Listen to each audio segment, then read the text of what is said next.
उधर जिन्ना विवाद में ओवैसी भी कूद गए हैं। उन्होंने कहा है कि भारत का बंटवारा मुसलमानों की वजह से नहीं, जिन्ना की वजह से हुआ।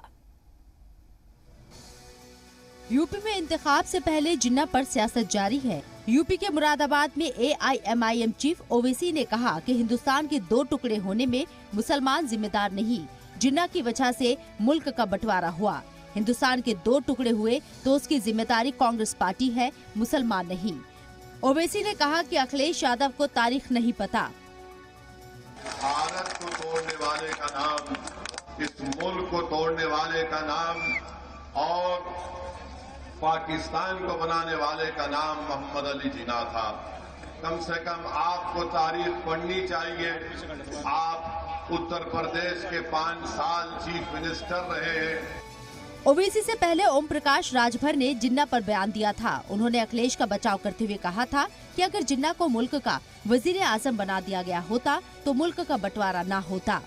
वहीं अखिलेश यादव ने कुछ दिनों पहले कहा था कि गांधी जी, सरदार पटेल और जिन्ना ने एक ही इदारे में पढ़ाई की और हिंदुस्तान की आजादी के लिए लड़े। ब्यूरो रिपोर्ट, जी मीडिया।